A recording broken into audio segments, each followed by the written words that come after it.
ये कथा एक कलंक बनकर रह गई सीओ की मतलब माथे पे, मेरे ख्याल से तो कथा एक कलंक बनकर रह गई है। आरोप और प्रत्यारोप तो सभी जगह लगते हैं। कोई भी कि जब भी हम किसी भी कार्यक्रम को करते हैं तो एक ऑर्गेनाइजर जरूर होता है। इस कार्यक्रम में ऑर्गेनाइजर कहाँ है? तो क्या ये बिटलेश्वर सेवा समिति ने पहले से आकलन नहीं लगाया कि यहाँ 10 लाख की जगह 30 लाख लोग भी आ सकते हैं? व्यास गादी पर बैठकर इनके द्वारा कई बार अनावश्यक रूप से राजनीतिक बयान दिए जाते हैं, तो इनको भगवान भोलेनाथ ने सजा दी है।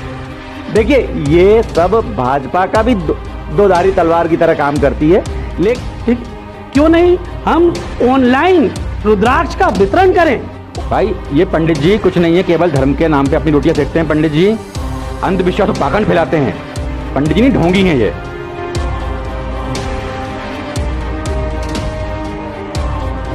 नमस्कार, मैं आदर्श न्यूज से पवन विश्वकर्मा और हमने आज यहाँ पर एक खास मुद्दे को लेकर डिबेट रखी है।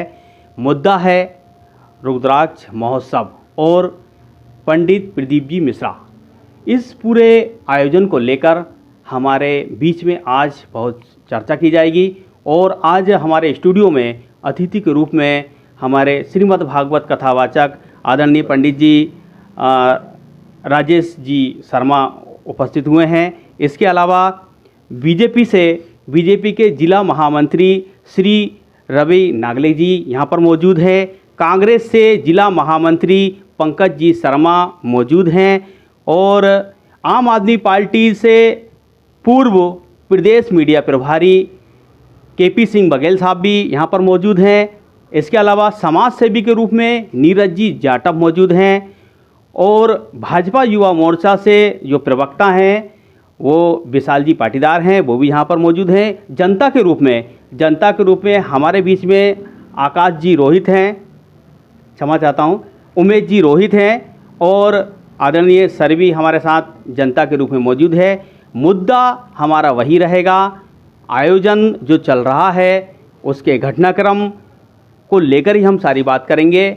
बीजेपी और कांग्रेस अपने अपना क्या तर्क देती है वो रहेगा और आप सभी डिबेट में शालीनता का ध्यान रखें और अपने शब्दों का ध्यान रखें। शुरू नहीं हुई है लेकिन हमारे अतिथि पहले से ही डिबेट शुरू उन्होंने कर दी है, लेकिन कॉफ़ी के साथ हम सभी से अब चर्चा करने जा रहे हैं। मुद्दा ये पूरे देश में जाएगा और ख़ास बात यह है कि इसी सीहोर शहर के ये सभी जाने मानी हस्तियां यहाँ पर मौजूद हैं और हम एक ही विषय पर इनसे चर्चा करने जा रहे हैं। उनके सवाल जवाब होंगे और कॉफ़ी के साथ। और सबसे पहले मैं आपका स्वागत करना चाहूँगा आदर्श न्यूज़ चैनल में सभी अतिथियों का। धन्यवाद। तो सबसे पहला सवाल, क्योंकि विपक्षी होता है और वही हमेशा मुद्दों को उठाते हैं, तो सबसे पहले हम चल रहे हैं कांग्रेस के पास, अर्थात पंकज जी के पास, जो कि बताएंगे कि क्या है पूरी बात। इसके बाद हम सबके पास आएंगे उनका सवाल लेकर, सभी के पास। इसी प्रकार से हमारे 4-5 राउंड होंगे, ठीक है। तो सबसे पहले हम पहुंच रहे हैं पंकज जी के पास, कांग्रेस के जिला महामंत्री। पंकज जी, कैसा रहा रुद्राक्ष महोत्सव? रुद्राक्ष महोत्सव बिल्कुल एक फ्लॉप शो की तरह रहा। यहाँ पर जिला प्रशासन ने, आपकी आवाज़ बहुत दब गई है, क्या बात है? आवाज़ दबी नहीं है, मैं उग्रता से बात नहीं करना चाहता। कोई किसी का दबाव है आपका? मुझ पे किसी का दबाव नहीं रहता कभी भी। देखिए, रुद्राक्ष महोत्सव में जिला प्रशासन ने, सीहोर नगर पालिका ने, भले ही वो हमारी विपक्षी नगर पालिका है, अच्छा बिल्कुल व्यवस्थाएं करी थी, सब कुछ करा था, परंतु इसमें बिटलेश्वर सेवा समिति की सबसे बड़ी नाकामी है। मैंने पिछले कुछ समय से भी देखा है कि पंडित जी ने, लोग कहते हैं पंडित जी ने सीहोर का बहुत नाम करा है। मैं मानता हूँ सीहोर का बहुत नाम हुआ है, पर आज सीहोर की बदनामी पंडित जी ही कर रहे हैं। किस तरह की बदनामी कर रहे हैं? इस तरह की बदनामी कर रहे हैं कि किसी भी कथा में अगर आप जनता को बुला रहे हैं, जनता के चंदे से आपका सब आयोजन चलता है पूरा, तो आप कुछ जनता को तो दीजिए उसमें से। वहाँ पानी की व्यवस्था नहीं थी, वहाँ भोजन की व्यवस्था नहीं थी, जनता इधर उधर भटक रही थी, शौचालय की व्यवस्था नहीं थी, महिलाएं भटक रही थीं। तो समिति द्वारा कोई भी व्यवस्था नहीं की जाती है। वो सीहोर की बदनामी करने का काम ये पंडित जी ने करा है। ये कथा एक कलंक बनकर रह गई सीहोर की मतलब माथे पे, मेरे ख्याल से तो कथा एक कलंक बनकर रह गई है। अब हम इसी सवाल को लेकर पहुंच रहे हैं भाजपा के जिला महामंत्री रवि नागले जी के पास। क्या जवाब देंगे और क्या कहेंगे? इनका जो कहना है कि कथा कलंक रह गई है, ये इनके विचार हैं। सीहोर का नाम पंडित जी ने पूरे विश्व में गौरव करा है और प्रशासन भी पूरा सहयोग कर रही है कि हर चीज़ में प्रशासन सहयोग कर रही है। उनका पानी की व्यवस्था का जो बोल रहे हैं तो गलत है, वहाँ पे पानी की भी व्यवस्था भी है, खाने की भी व्यवस्था है। बस ये है कि थोड़ा भीड़ बढ़ गई है कि इसका और कुछ वो नहीं है। बिल्कुल। अब हम चलते हैं आम आदमी पार्टी के पास। हमारे केपी सिंह बघेल साहब हमारे साथ में हैं। मध्य प्रदेश के मीडिया प्रभारी वो रहे हैं और अपनी बात हमेशा बहुत ज़ोरदार तरीके से वो रखते रहें। सबसे पहले तो मैं आदर्श न्यूज़ चैनल को भी बधाई दूंगा कि वो जनहित के मुद्दों को हमेशा उठाता रहा है और उठाता है, जन समस्याओं को उठाता है। और मैं पवन जी आपको बताना चाहूँगा कि सबसे पहले तो हमारे सीहोर की जो पावन ज़मीन है, जो सिद्धपुर नाम से भी जानी जाती है, आज उसके नाम को 10 गुना भी सीहोर शहर के जन्मे लाडले हमारे जो हैं प्रदीप मिश्रा जी, उन्होंने पूरे हिंदुस्तान से बाहर भी पहुंचाने में अच्छा एक भूमिका निभाई है। हमारे लिए गर्व की बात है, सीहोर शहर के नागरिकों के लिए गर्व की बात है। हाँ, दूसरी बात व्यवस्थाओं की करते हैं तो व्यवस्थाओं में यहाँ का जो प्रशासन है ना, मैं उनकी तहे दिल से तारीफ़ करूँगा। एक महिला की मौत हुई है? नहीं, बिल्कुल मौत हुई है, मैंने सुना है वहाँ की व्यवस्थाओं में हुई है। लेकिन क्या है कि प्रशासन जो मध्य प्रदेश का सबसे ज़्यादा बल है, वहाँ पुलिस बल, आज बिल्किसगंज चौराहे पर इरशाद वली जी भी, कमिश्नर साहब भी खड़े रहे। प्रशासन कोई कोताही नहीं कर रहा है, वो अपनी पूरी ताकत लगा रहा है, जी जान से मेहनत कर रहा है। लेकिन क्या हो रहा है कि अव्यवस्थाएं हो रही हैं, ये किसी कारण से। हम ये कहेंगे कि हमारी जो बिठलेश्वर समिति है, हम उनसे एक निवेदन करेंगे, आग्रह करेंगे कि व्यवस्थाओं को थोड़ा चुस्त दुरुस्त भी करें, क्योंकि सीहोर शहर के जो समाज सेवी संगठन है या हमारा नगर अध्यक्ष है, नगर पालिका है, ये लोग अपना अपना भूमिका निभा रहे हैं। लेकिन अभी को और बहुत ज़्यादा आवश्यकता है यहाँ के सहयोगियों को आगे आके मेहनत करने की, और बखूबी प्रदीप मिश्रा जी को भी एक बड़ी समिति को बनाकर state wise, district wise counter नए नए बनाने चाहिए, व्यवस्थाएं बनानी चाहिए, जिससे लोगों को परेशानी ना हो, लोगों के साथ ऐसी दुर्घटनाएं ना हो। जो महिलाएं महाराष्ट्र से, राजस्थान से, गुजरात से, उत्तर प्रदेश से आ रही हो, यहाँ के उनकी डेथ हुई है, सुनने के हमारे सीहोर के लिए बड़ी एक गमगीन का विषय है। और अच्छी ना बात है कि मैं विश्वास रखता हूँ भोलेनाथ जी के ऊपर कि उन्हें अच्छी अपने चरणों में जगह दें, उन माता जी को जो भी हैं उनके लिए बिल्कुल हम मांगेंगे। अब हम पहुंच रहे हैं श्रीमद् भागवत कथावाचक पंडित श्री राजेश जी शर्मा के पास और उनसे चर्चा करेंगे और अभी तक जो कांग्रेस ने जो आरोप लगाए हैं वो उसका क्या जवाब देते हैं। पंडित जी, श्रीमद् भागवत कथा हो या शिव महापुराण कथा हो, उसमें इतनी भीड़ आना और उस प्रकार से व्यवस्थाएं नहीं होना, क्या कहना चाहेंगे इस पूरे मुद्दे को लेकर? श्री श्री नमः। सबसे पहले तो मैं सभी धार्मिक बंधुओं को बहुत आभार व्यक्त करूंगा कि भाई सीहोर की धरती पर आकर जो आप इतनी श्रद्धा के साथ यहाँ पर पधारे हैं, ये बहुत ही कम जगहों पर ऐसा उत्साह देखने को मिलता है। और पंडित जी का तो विशेष रूप से आभार मानना चाहिए, श्रद्धालुओं को भी और सीहोर की जनता को भी। सीहोर को कोई नहीं जानता था, आज भी अगर सीहोर का पूछा जाए तो कोई नहीं पहचानता था, लेकिन पंडित जी ने सीहोर की नाम को इतना कर दिया है कि कहीं भी पूछें सीहोर की जनता के बारे में अच्छा ही पॉजिटिव मिलता है। व्यवस्थाओं में जैसा कि हमारे सम्मानित बंधु ने कहा कि कुछ समस्याएं आई हैं, तो किसी भी कार्यक्रम को अगर हम अरेंज करते हैं तो कहीं ना कहीं थोड़ी बहुत त्रुटि रह जाती है। सभी को प्रसन्न कर पाना सभी के बस में नहीं होता। आम आदमी पार्टी ने भी गोल मोल करके आरोप तो लगाए हैं अभी नहीं, आरोप और प्रत्यारोप तो सभी जगह लगते हैं। कोई भी कार्यक्रम यदि आप करेंगे या कोई भी राजनीतिक पार्टी भी है या राजनीतिक पार्टी से हटकर भी है, तो सभी जगह आरोप प्रत्यारोप तो लागू होते हैं। लेकिन जो कार्यक्रम हो रहा है सीहोर के लिए बहुत गौरव का विषय है। हाँ, बड़ा कार्यक्रम है, हो सकता है थोड़ी त्रुटियाँ कहीं ना कहीं रह गई हों, लेकिन उनको शीघ्र सुधार लिया जाएगा। ऐसा नहीं है कि सुधार की गुंजाइश सभी चीज़ों में होती है।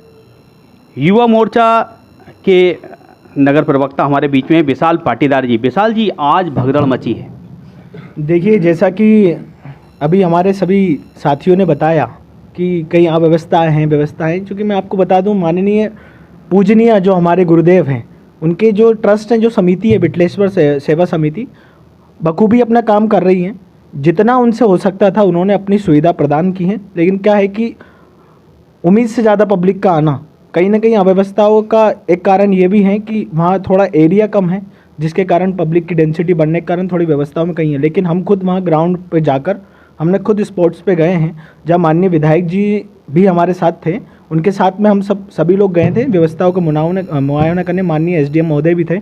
जब हमने देखा कि इस बार पिछली बार जो दिक्कतें आई थी उसको सुचारू करने के लिए इस बार समिति ने भी, प्रशासन ने भी और माननीय विधायक जी ने भी अपनी तरफ से जो व्यवस्था करने के लिए मदद हो सकती थी वो पूरी की है।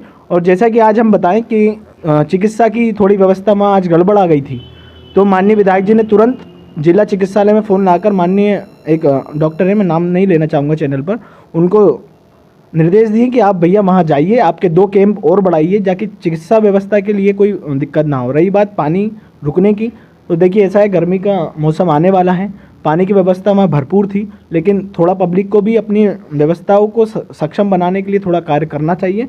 और मेरा तमाम सीहोर के नागरिकों से निवेदन है कि इतना गौरव की बात हमारे लिए है, इतनी पावन बात हमारे लिए कि इस पावन धरा पर हमें अतिथियों का स्वागत और सत्कार करने का मौका माननीय हमारे पूजनीय गुरुदेव जी ने दिया है। तो कहीं ना कहीं हम सबकी जिम्मेदारी है कि कहीं ना कहीं हम गुरु जी ने हमारा इतना गौरव किया है सीहोर का, तो हम सीहोर का गौरवान्वित करने के लिए और थोड़ी मदद करें, जिससे हमारा सीहोर का नाम और रोशन हो। और अंतर्राष्ट्रीय लेवल पर भी हमारा सीहोर का नाम गया है, क्योंकि उनकी जो कथा है आप खुद स्वयं जानते हैं कि चैनलों के माध्यम से देश विदेश अंतर्राष्ट्रीय लेवल पर चल रही है। चूँकि अव्यवस्था का कोई अभी तक हमें ऐसा मालूम नहीं हुआ है, लेकिन मैं मेरे तरफ से बोल सकता हूँ कि हमारे कार्यकर्ता, हमारे पदाधिकारियों ने जगह जगह शहर में व्यवस्था करने के लिए प्राइवेट भी और सरकारी, जैसे माननीय हमारे नगर पालिका अध्यक्ष जी ने कल से ही रविंद्र भवन या टाउन हॉल को व्यवस्था के लिए चालू कर दिया गया। माननीय विधायक जी ने जगह जगह स्पॉट बना दिए कि आपको यहाँ रुकना है, निःशुल्क सेवा है। मैं आपको बता सकता हूँ, क्योंकि हम तथ्यों के ऊपर बात करने वाले हैं, बिना तथ्यों के ऊपर बात करने वाले नहीं हैं। भोजन की व्यवस्था भी कहीं कहीं की गई है, और जो समाज सेवी आगे आए हैं, जो धार्मिक संगठन है, हमारे सामाजिक संगठन, वो स्वयं आगे आए। उनने कभी ये नहीं सोचा कि हमारा क्या लाभ है, इससे हम करेंगे। हमारा सीहोर का नाम जुड़ा है, जिसके चलते हमें ये मदद करनी चाहिए ताकि लोगों को समस्या ना हो और हमारा सीहोर का नाम बिल्कुल चलता रहे और हमारा सीहोर का अपमानित होने का कोई बात ना हो। ओके, अभी विशाल जी पाटीदार ने पब्लिक का और जनता का 2 बार नाम लिया है और कहा है कि ये पब्लिक को भी समझना चाहिए। अब मैं पब्लिक के पास ही पहुंच रहा हूं। सबसे पहले सर बताएं क्या होना चाहिए, क्या पब्लिक की गलती है? देखिए, मेरा ये मानना है कि जब भी हम किसी भी कार्यक्रम को करते हैं तो एक ऑर्गेनाइज़र ज़रूर होता है। इस कार्यक्रम में ऑर्गेनाइज़र कहाँ है?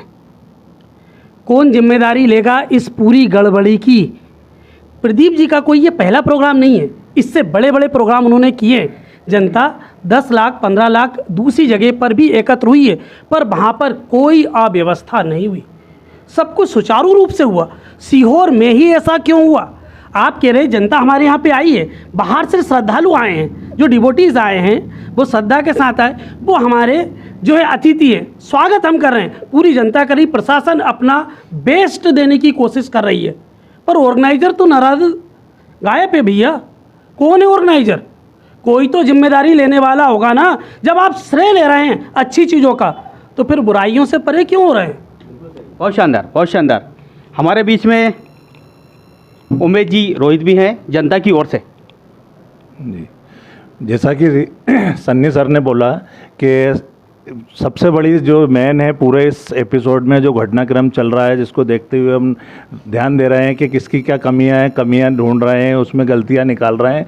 तो ये सब चीज़ों के साथ जो सन्नी सर ने बोला है कि सबसे बड़ी जो व्यवस्था है वो जो समिति इस प्रोग्राम को ऑर्गेनाइज कर रही है उसकी भी एक जिम्मेदारी बनती है। ऐसा नहीं कि प्रशासन पे पूरी चीज़ ढोल दी जाए या फिर किसी समाज सेवी संस्थाओं ने जो सहयोग किया वो तो उनका बड़प्पन है कि वो आगे आए, लेकिन जो समिति इस पूरे प्रोग्राम को ऑर्गेनाइज कर रही है उसको भी आगे आकर के उसको पहले से 1 साल, पिछले साल भी ये प्रोग्राम हुआ था तो उन्हें 1 साल में पूरा आकलन कर लेना चाहिए था कि कम से कम इस प्रोग्राम में पिछली बार यदि 5-10 लाख लोग आने वाले थे तो अपन कोई घर का एक छोटा सा प्रोग्राम भी करते तो 100 लोगों की जगह 150 लोगों की व्यवस्था करते। तो क्या ये बिटलेश्वर सेवा समिति ने पहले से आकलन नहीं लगाया कि यहाँ 10 लाख की जगह 30 लाख लोग भी आ सकते हैं? तो उनको जो व्यवस्था करनी थी वो 30 लाख लोगों के हिसाब से करनी थी, तो आज बिल्कुल भी व्यवस्था नहीं होती। जी देखिए, आपने सुना है कि जनता बुरी तरह नाराज है। अब मैं जा रहा हूँ समाज सेवी नीरज जी जाटव के पास। क्या कहना चाहेंगे, क्योंकि जनता तो नाराज है, कांग्रेस ने अपनी बात रख दी है और आदरणीय बघेल साहब ने भी कहा है। ये कहना सही है, लेकिन जैसा कि प्रदीप मिश्रा जी ने जब ये कार्यक्रम ऑर्गेनाइज किया था, इसके लिए सभी समाज को एकत्रित कर यशराज गार्डन में सभी को बुलाया था और सबसे आग्रह किया था कि सभी ये कार्यक्रम किसी एक व्यक्ति, जैसे यहाँ पर आरोप लगाया जा रहा है कि ये एक समिति का कार्यक्रम, मेरा मानना ये है कि किसी एक समिति का कार्यक्रम नहीं है, ये पूरे सीहोर शहर का कार्यक्रम है और इसको एक समिति के दायरे में अपने को नहीं रखना चाहिए। जब कोई अतिथि आता है तो वो ये नहीं कहता कि हम एक समिति के पास जा रहे हैं, हम एक सीहोर जा रहे हैं, हम प्रदीप मिश्रा जी के कार्यक्रम में जा रहे हैं। तो मेरा तो मानना है कि सभी समाज सेवियों से मेरा अनुरोध है कि अपनी जो समाज सीहोर में जो हैं वो ज़्यादा से ज़्यादा संख्या में आके अपनी ऊर्जा लगाकर जो यात्री बाहर से आए उनका स्वागत करें, उनका वेलकम करें, जिससे कि उनके समाज का भी मान सम्मान बाहर बढ़ेगा। क्योंकि अपन यहाँ सब सीहोर के नागरिक, कोई एक यहाँ जब कोई नाम बढ़ेगा तो सीहोर का बढ़ेगा और अगर नाम कोई घटेगा तो वो भी सीहोर का घटेगा। तो ये अपनी व्यक्तिगत जिम्मेदारी है। अपन किसी संस्था पर आरोप लगाएंगे उससे कुछ हासिल होने वाला नहीं है और ये कोई राजनीतिक मुद्दा भी नहीं है और मेरा मानना है इस पर कोई राजनीति होना भी नहीं चाहिए। शासन, प्रशासन, नगर पालिका अध्यक्ष, विधायक सभी अपनी पूरी ऊर्जा, पूरी ताकत के साथ अपने लगे हुए हैं। कार्यक्रम बड़ा है तो कुछ ना कुछ कमी होती है, लेकिन हम समाज सेवी होने के नाते हमारी भी जिम्मेदारी है कि हम बढ़ चढ़ के इसमें हिस्सा लें और इस जो भी व्यवस्था हो रही है उसको आगे रह के, फ्रंट से रह के उसको अपन दूर करें। बहुत शानदार, बहुत शानदार। पंडित जी, जनता नाराज है। जी, जनता की नाराज़गी कुछ माह तक ठीक है, परंतु यदि हम नाराज़ होकर बैठ गए, यदि कोई मेहमान हमारे यहाँ आया है और उसकी आवभगत में कुछ कमी रह गई है, तो ये पड़ोसियों का भी फ़र्ज़ बनता है कि भाई अगर अतिथि जो आ रहा है और जिसके यहाँ आ रहा है अगर वो व्यवस्था नहीं दे पा रहा है तो हम उसको व्यवस्थित कर दें। तो थोड़ा सा जनता को भी सहयोग तो करना पड़ेगा, क्योंकि किसी एक पर्सनल व्यक्ति का संबंध इससे नहीं है। ये सीहोर का कार्यक्रम है और सभी सीहोर वासियों को इसमें सहयोग देना है और दे रहे हैं और आगे भी देने की कोशिश करेंगे। बहुत सारे समाज सेवी आए हैं, भक्तगण भी आए हैं और भक्तों से भी ये थोड़ा सा निवेदन है कि भाई हमें अगर लग रहा है कि भीड़ बढ़ रही है या ज़्यादा जा रही है, थोड़ा सा अपने को भी कंट्रोल करके रोकें, फिर उसके पश्चात जा सकते हैं। लेकिन यहाँ पर जैसा आपने बताया कि भाई अभी आपने कहा कि एक मृत्यु हुई है, तो ये दुखद संदेश है, दुखद बात है, लेकिन हम प्रार्थना करते हैं भगवान से कि उन्हें अपने अच्छे चरणों में स्थान दें। लेकिन साथ ही साथ हमें भी थोड़ा सा ध्यान रखना पड़ेगा कि भाई हम उस भगदड़ से बचने की कोशिश करें। मिलेगा सबको, यदि रुद्राक्ष बट रहा है तो सभी को प्राप्त होगा।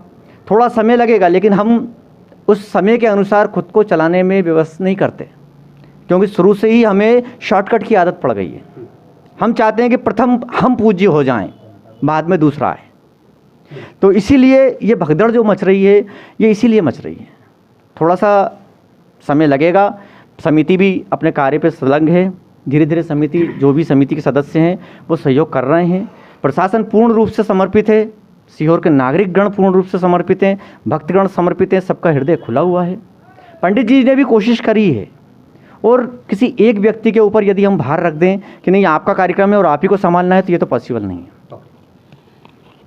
भाजपा की सरकार है, सांसद, मुख्यमंत्री, विधायक, नगर पालिका अध्यक्ष, यहाँ तक कि सभी और प्रशासन भी उनका, फिर अव्यवस्थाएं कैसे? जनता नाराज है। जनता नाराज नहीं है, कोई व्यवस्थाएं गड़बड़ नहीं है, पूरा प्रशासन लगा हुआ हैगा, मुस्तैदी से सभी व्यवस्थाएं हैं। बस पब्लिक थोड़ी बढ़ गई हैगी तो वो थोड़ा लग रही आएगा और कुछ सोशल मीडिया में चल रही है अफवाहें, बाकी और कुछ नहीं है वहाँ पे। भाजपा के जिला महामंत्री बोल रहे हैं सारा सब कुछ अफवाह है और जनता बोल रही है कि वहाँ कोई जिम्मेदारी लेने को तैयार नहीं है। और अब मैं वापस वहीं पर आ रहा हूँ हमारे पंकज जी के पास और उसके बाद जाऊँगा बघेल साहब के पास। जनता नाराज़ है पंकज जी, और अभी आपने सुन लिया कि यहाँ पे जो सत्ता में है वो क्या बोल रहे हैं। देखिए, जो एक महिला की मृत्यु हुई है, क्या वो अफवाह है? साफ दिख रहा है आपको कि एक महिला की मृत्यु हुई है, कई लोग घायल भी हुए हैं, इसकी मामला भी सामने आ जाएगा। रही बात देखिए कार्यक्रम की, तो यहाँ पर हमारे कथावाचक जी ने भी कहा, भाजपा के नेताजी ने भी कहा कि अगर हमारे पड़ोसी का कार्यक्रम होता है तो हम बढ़ चढ़ के उसमें हिस्सा लेते हैं। अगर हमारा पड़ोसी कमज़ोर होता है तो आर्थिक मदद और हर तरह की मदद की जाती है। उसके शादी, बच्चे की शादी है तो हम लोग करते हैं। परंतु यदि हमारा पड़ोसी सक्षम है, हर तरीके से सक्षम है, और फिर भी वो चुपचाप घर में जाके बैठ गया और व्यवस्था नहीं कर रहा मेहमानों के लिए, तो इसमें दूसरे पड़ोसी क्या कर सकते हैं। और जो महिला मरी है उसमें वो भी हिंदू है। भाई धर्म की बात करते हो आप, और मेरा तो ये भी कहना था कि धर्म को मैं भी मानता हूँ। व्यास गादी पर बैठकर इनके द्वारा कई बार अनावश्यक रूप से राजनीतिक बयान दिए जाते हैं, तो इनको भगवान भोलेनाथ ने सजा दी है, मेरा ऐसा मानना है। इसके अलावा मैं इससे आगे भी एक बात और कहना चाहूँगा कि हम इसके कानूनी पहलू पर विचार करेंगे, और ये हम एसपी साहब से मिलकर हम ये तय करेंगे कि बिठले सेवा समिति पर क्या जिम्मेदारी बनती है या क्या मामला बनता है। इसके बारे में भी हम विचार करेंगे, क्योंकि जिम्मेदारी तो तय होनी चाहिए। क्योंकि किसी की महिला की मृत्यु हुई है, इससे पहले भी एक महिला की मृत्यु हुई थी, उस समय अगर उससे सीख ली जाती और उन सब कमियों को दूर कर दिया जाता तो हम फिर भी समझते। परंतु गलती से सीख ना लेना और एक और गलती करना, ये गलती नहीं, ये गुनाह हो जाता है। उस गुनाह की सजा उनको अवश्य ही मिलनी चाहिए। पंकज जी, हमारे बीच में बघेल साहब हैं, आम आदमी पार्टी के प्रदेश मीडिया प्रभारी। बघेल साहब जी, एक महिला की मृत्यु हो चुकी है, भाजपा जिम्मेदारी लेने को तैयार नहीं है, बिल्डेश्वर समिति कुछ कहने को तैयार नहीं है, और पंडित जी चुप हैं।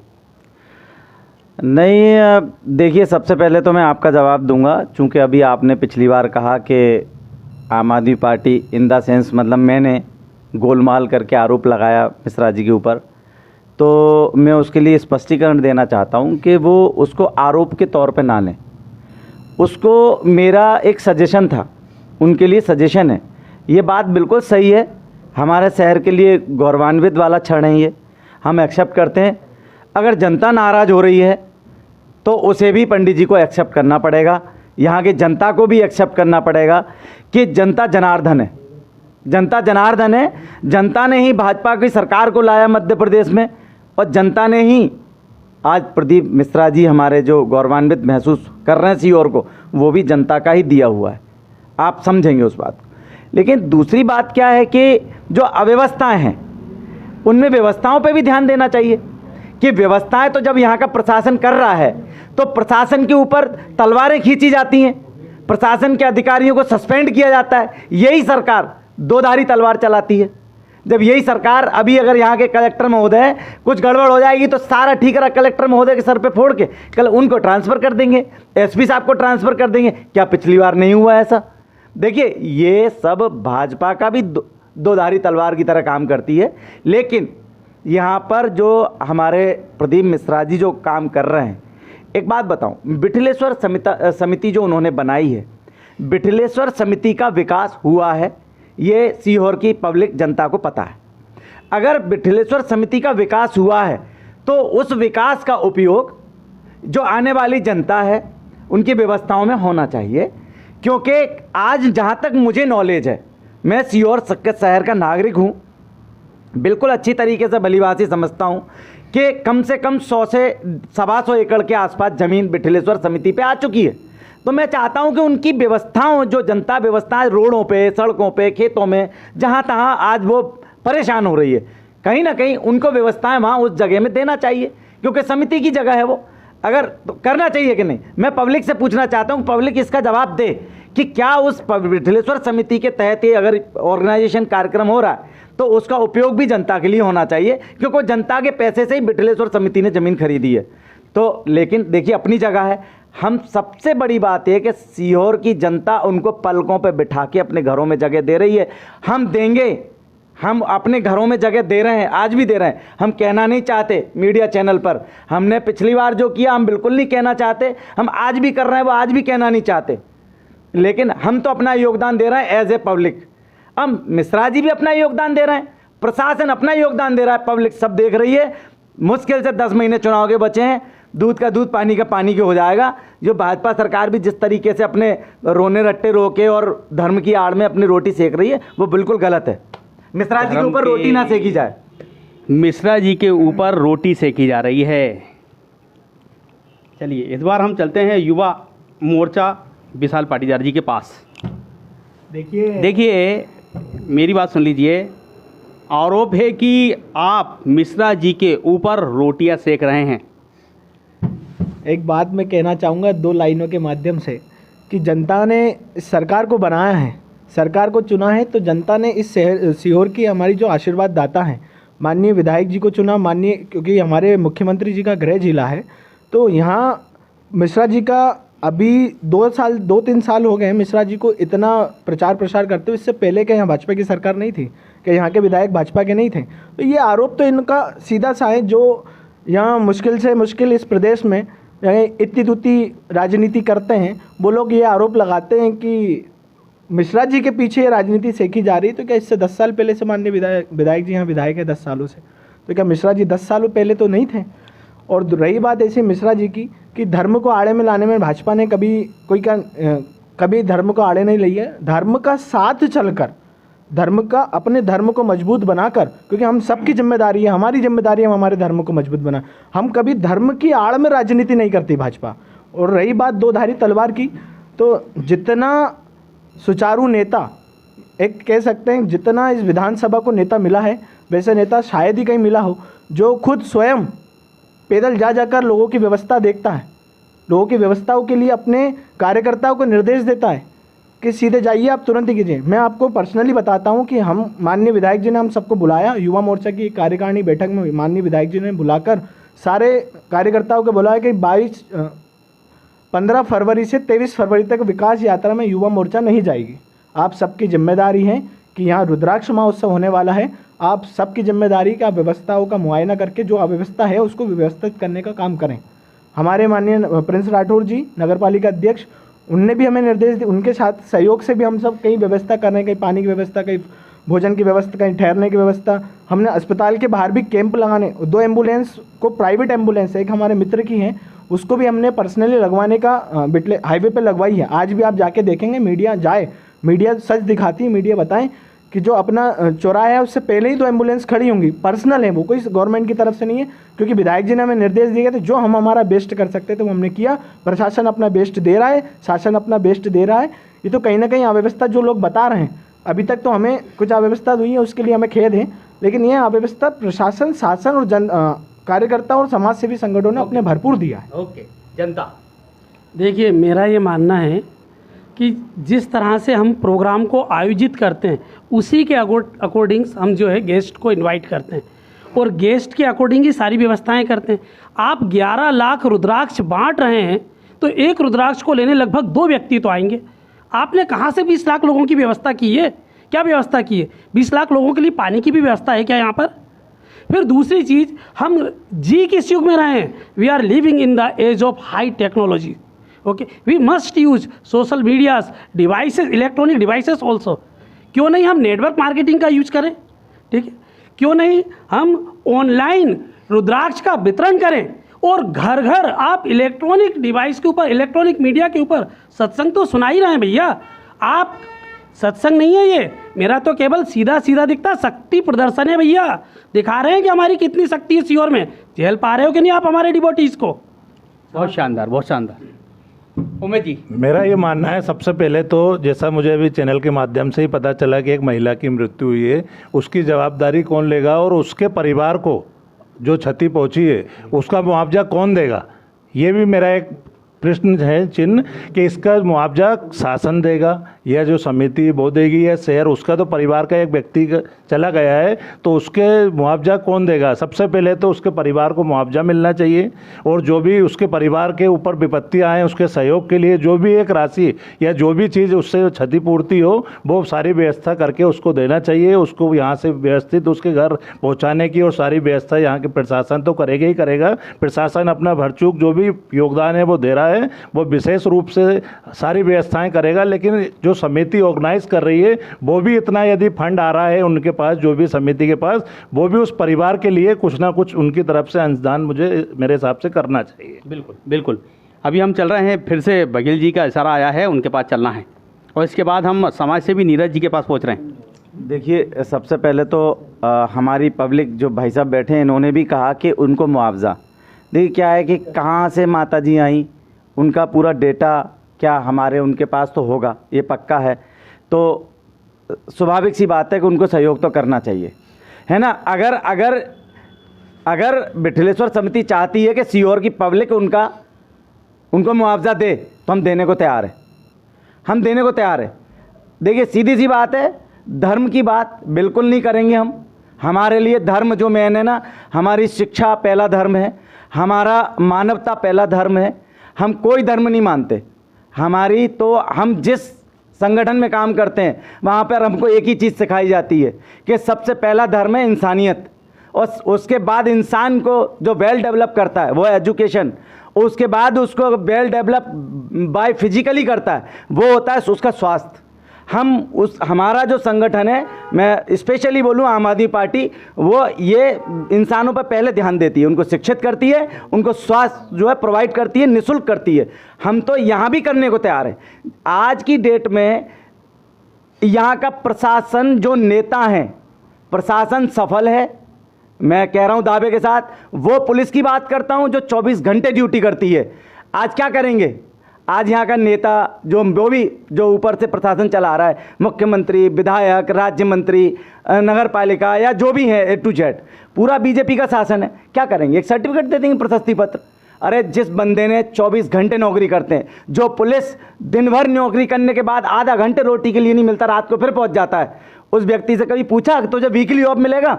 इस सरकार ने पहले कहा था हम वीकली ऑफ देंगे, है ना। वीकली ऑफ मिला कुछ दिन के लिए उनको कांग्रेस के शासन में। मैं देखिए काम की तारीफ कर रहा हूँ, कांग्रेस की बिल्कुल तारीफ नहीं करूँगा क्योंकि उनकी भी बातें अलग हैं, करना धरना, लेकिन उन्होंने वीकली ऑफ दिया था। लेकिन इस सरकार ने आने के बाद धर्म की आड़ में वीकली ऑफ बंद कर दिया। ये धर्म है क्या? पुलिस सबसे बड़ी रक्षा करती है आम पब्लिक की, उसको वीकली ऑफ मिलना चाहिए। और सबसे बड़ा हमारा धर्म है तो वो है सिर्फ शिक्षा, मानवता सिखाती है हमको। हमारे ऐसे जो भव्य कथाएं होती हैं, इनके तरीके से हमको एक ही चीज़ तो सिखाई जाती है कि मानवता, लोगों को कैसे जिएं, कैसे उठें, लोगों के साथ कैसे सभ्य व्यवहार करें। तो ये भाजपा सरकार सिर्फ नाम के सभ्य व्यवहार करती है, इनके कर्म सभ्य व्यवहार के लायक नहीं है। ये पहले कहना चाहता हूँ मैं। ओके नीरज जी, समाज, क्योंकि आप सबको सुन रहे हैं, क्या कहना चाहेंगे इस पूरे मुद्दे को लेकर? अभी तक जो डिबेट आगे बढ़ रही है, तो मेरा मानना ऐसा है कि इस पर किसी तरह की राजनीति नहीं होना चाहिए, क्योंकि ये कोई एक संस्था का काम नहीं है। मेरा पहला भी आपसे ये कहना था, किसी एक संस्था का काम नहीं है, ये पूरा एक सीओर का काम है। ये पूरा जब प्रदीप मिश्रा जी ने जब ये कार्यक्रम ऑर्गेनाइज किया था, इसमें सभी समाज के अध्यक्षों को यशराज गार्डन में, मैंने आपको पहले भी बताया, यशराज गार्डन में उनको इन्वाइट किया था, उनको इस व्यवस्था के बारे में बताया कि ये कार्यक्रम 16 तारीख से 22 तारीख का रुद्राक्ष का कार्यक्रम होने वाला है। और सभी से उन्होंने आग्रह किया था कि ये किसी एक संस्था में नहीं इसको देखा जाए, बल्कि ये पूरे एक सीओर का, सभी समाजों का, क्योंकि ये एक सीओर के गौरव की बात है। ये कोई एक राजनीतिक मुद्दा नहीं है, ये कोई बीजेपी, कांग्रेस, आम आदमी पार्टी का मुद्दा नहीं है। ये मुद्दा सीओर का मुद्दा है और ये धर्म का मुद्दा है।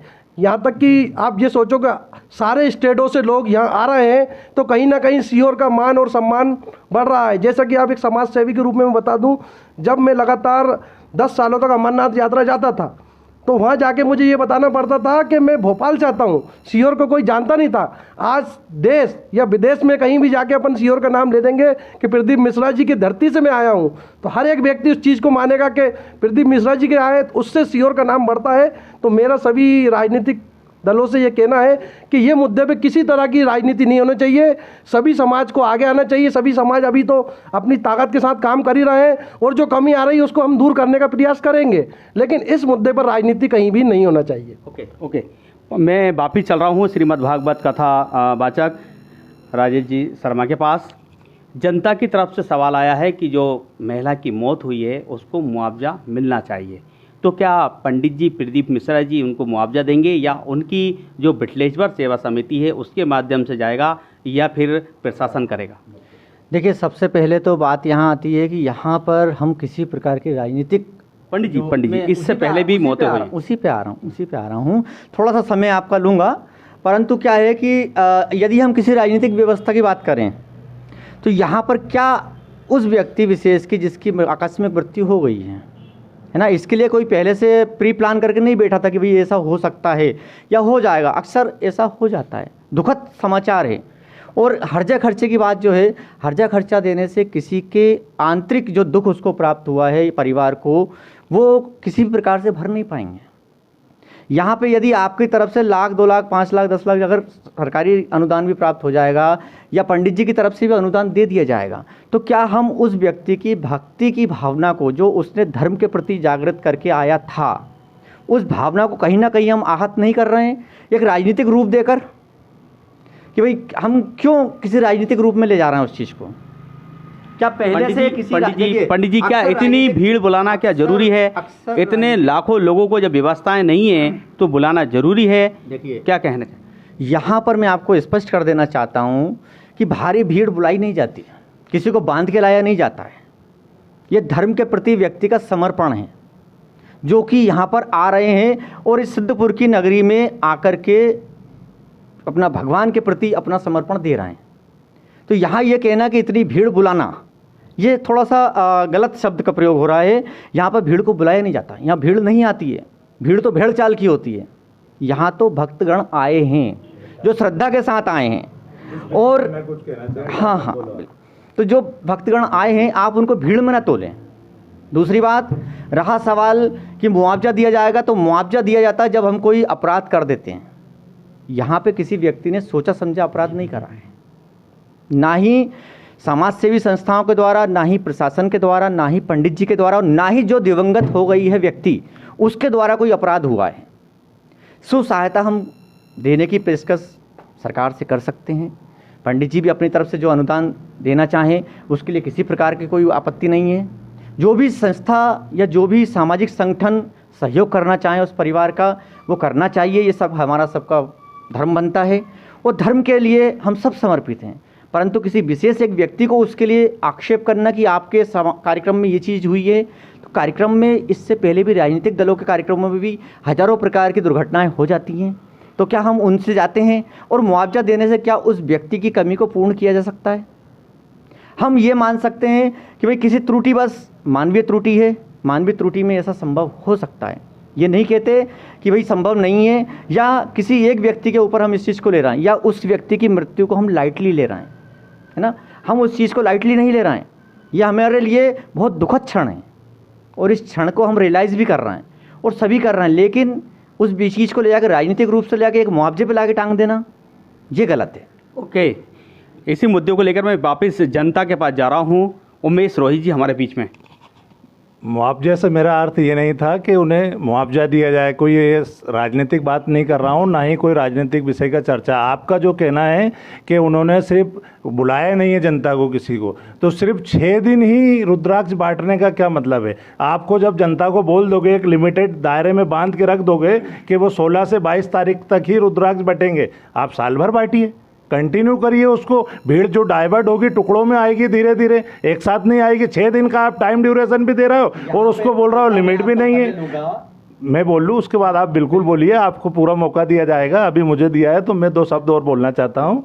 तो ये चीज़ पे आप विशेष फोकस करें। आप ऑनलाइन वितरण, जैसा कि बोला गया, एक से एक बड़े बड़े आज की देश में टेक्नोलॉजी का टाइम है और ऑनलाइन बांटो आप, और भी नए नए माध्यम है, एप्लीकेशन के थ्रू बुकिंग करो आप, उससे लोगों को बुलाओ कि पहले जो लोग 1000 लोग बुकिंग करेंगे वो 1000 लोग आएंगे, उनको रुद्राक्ष मिलेगा। अगले 1000 जिनकी बुकिंग होगी, आज महाकाल मंदिर में लाखों लोग आते हैं, लेकिन उसकी भी भस्म आरती के लिए सिस्टम बना हुआ है कि आज 100 लोग बुकिंग हुए तो 100 लोग ही करेंगे। तो आपने ऐसा कैसे सोच लिया? आपने सोचा यदि आज दुनिया में यदि 150 करोड़ की आबादी है या 150 अरब की, उसमें से कितने भी लोग आ सकते हैं, कोई लिमिटेशन ही नहीं है। इस तरह से 6 दिन में लोग पूरा हिंदुस्तान यदि यहाँ आ जाएगा तो जो भी व्यवस्थाएं, कोई भी शासन हो, प्रशासन हो, कोई भी व्यक्ति हो, इतनी व्यवस्थाएं नहीं कर सकता है। तो आप किसी भी चीज़ को एक लिमिटेशन दायरे में ना बांधते हुए आपको उसका अल्टरनेटिव देखना पड़ेंगे। नहीं तो जो अव्यवस्थाएं जनता आज भोग रही है वो ऐसी आगे भी कहीं ना कहीं त्रुटियां होती रहेंगी और इसका खामियाजा आम जनता भुगतेगी। जी पंडित जी क्या बोलने वाले थे?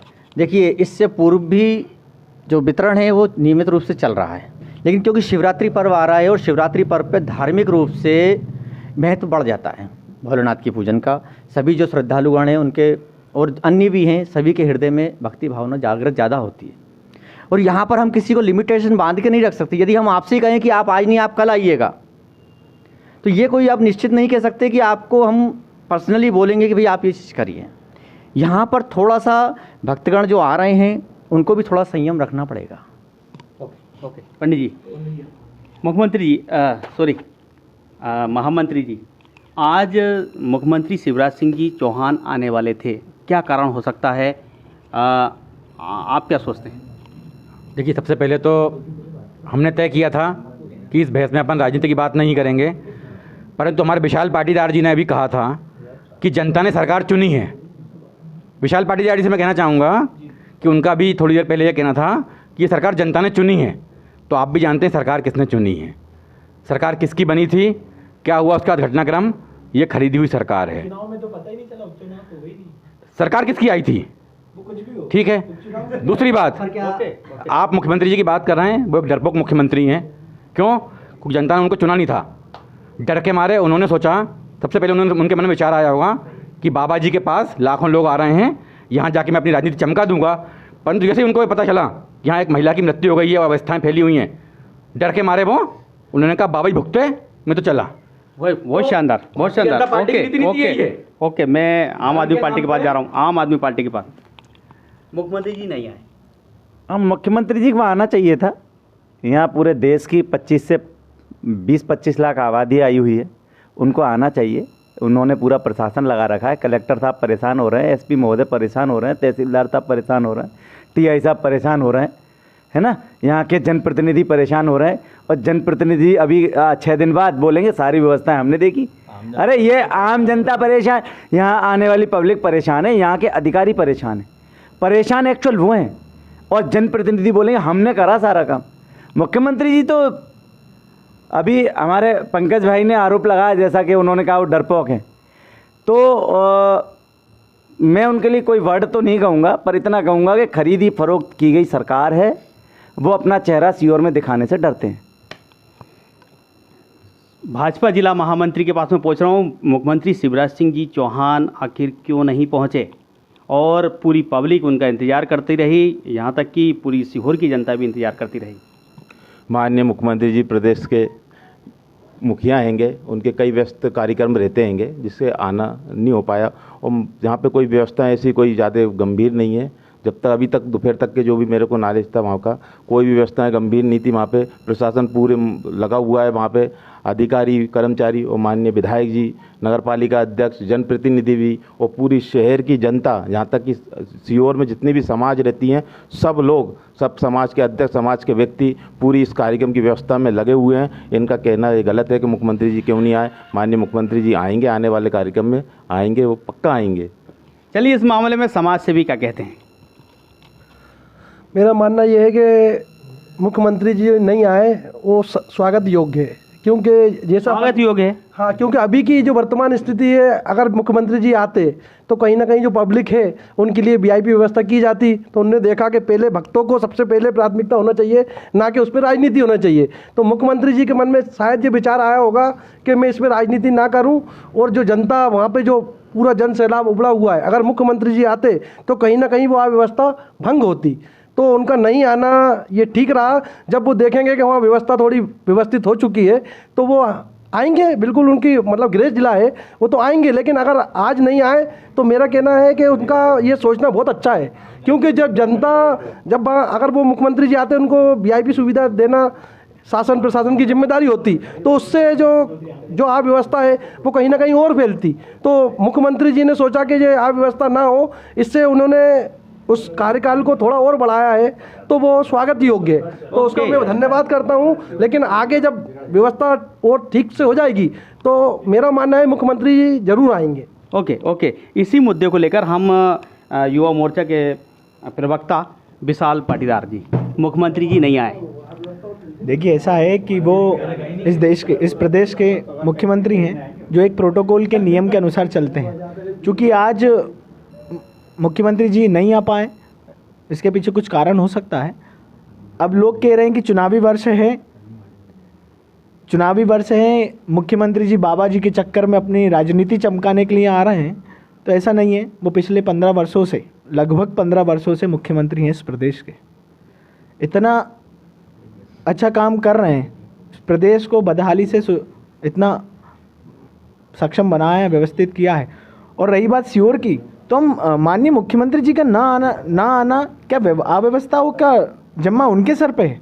अरे ये समिति की जिम्मेदारी है, शासन की जिम्मेदारी, शासन समिति सब अपना काम बेखूबी निभा रहे हैं। कुछ अव्यवस्था हुई है, उसके लिए समिति अपनी समिति उसको सुधारेगी, आने वाले समय में और समिति सुधारेगी, प्रशासन सुधारेगा, शासन अपना पूर्ण सहयोग कर रही है।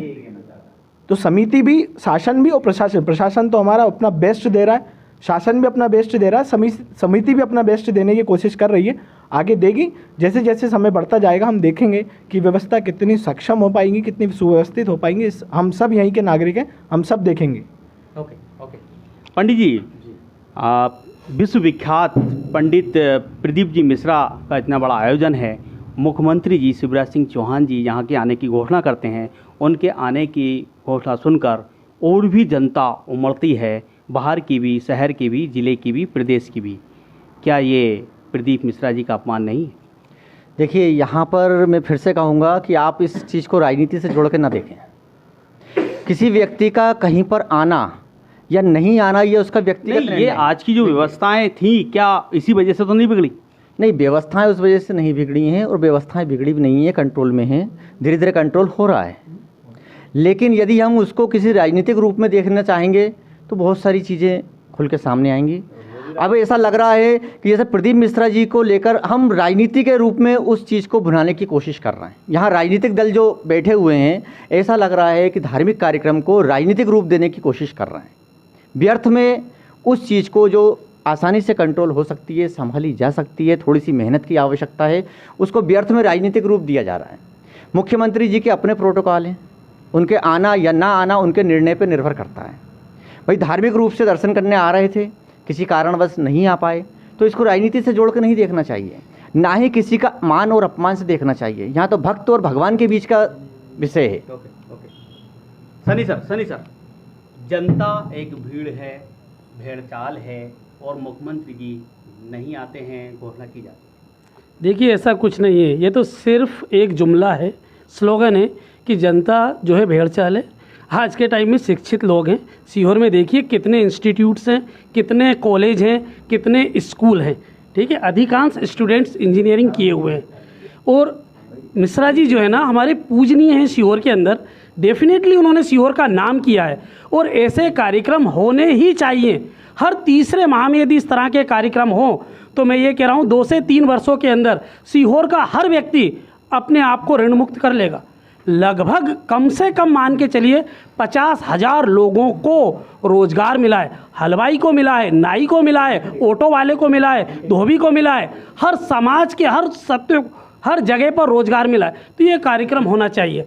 फिर अव्यवस्था की बात करें तो बाहर से आए हुए डिवोटी के लिए, जो भक्तों के लिए अव्यवस्था है वो तो है, पर यहाँ की जनता को भी तो हुई है भैया, हर जगह भीड़ है, आप बाहर नहीं ले जा सकते, आपके बच्चों को छोड़ने स्कूल तो जाइए आप, इतने ऑटो दिखेंगे, इतनी तेज़ गति में आते हुए दूसरे वाहन मिलेंगे। तो कहीं ना कहीं जो है समिति का कुछ तो फर्ज था, मेरा तो ये कहना है। उनको पहले से इस चीज़ के ऊपर विचार करना था, और उसके अकॉर्डिंग टू प्लान के अनुसार जिम्मेदारियां अलग अलग लोगों के पास में बांटनी थी। सनी सर, मुख्यमंत्री जी नहीं आए, देखिए मुख्यमंत्री जी आए या नहीं आए इसके बारे में तो जो पार्टी के मेन कार्यकर्ता हैं वो बहुत अच्छी तरह से जानते हैं। हम तो केवल जनता हैं, आएंगे तो उनका स्वागत है, नहीं आएंगे तो भी उनकी जय हो भैया। ओके, हम जनता के जो प्रतिनिधि हमारे दोनों हैं, उमेश जी, रोहित जी। जैसा कि सभी लोगों ने अपनी अपनी बात रखी और सभी ने बोला, आदर्श न्यूज़ के माध्यम से मैं एक बात और कहना चाहता हूं, जो भी अव्यवस्थाएं हुई हैं उसको अभी भी 1 दिन हुआ है, 24 घंटे भी नहीं हुए हैं, उन सभी चीज़ों को सॉर्ट आउट किया जा सकता है। वो भी यदि पंडित जी की लोग इतनी बात मानते हैं, उनका इतना परम स्नेह है, लोगों से इतना जुड़ाव है, तो उनके एक शब्द बोलने से कि वो जो भी व्यवस्थाएँ उनको सुचारू कर सकते हैं। पंडित जी आज वर्ल्ड लेवल पे लोग उन्हें जानते हैं और उनको इतना मान सम्मान हम भी मानते हैं, देते हैं सभी लोग। तो वो जो उसमें कमियां हैं, आज कल पंडित जी अपनी कथा से वो सब कमियां या जो भी चीज़ें होने में दिक्कत हो रही है कुछ सजेशंस देंगे, तो जनता को भी उनकी बात मानना चाहिए कि कुछ लोग धीरे धीरे आए, एक साथ ना आए, बल्क में कुछ लोग टुकड़ों में आए, कोई आज आए, कोई कल आए, कोई परसों आए। 6 दिन का समय है तो 6 दिन की जगह 8 दिन में भी मिलेंगे, रुद्राक्ष 10 दिन में भी मिलेंगे। तो पंडित जी को उसमें ड्यूरेशन में थोड़ा सा बढ़ा देना चाहिए और जनता से एक निवेदन करना चाहिए कि एक साथ ना आए, सभी की मनोकामना पूर्ण होगी। ऐसा नहीं है कि एक ही दिन में 2 दिन में होगी, जब भी वो अपनी मनोकामना मांगने आएंगे कुरबेश्वर धाम, उनकी मनोकामना हमेशा पूरी होगी।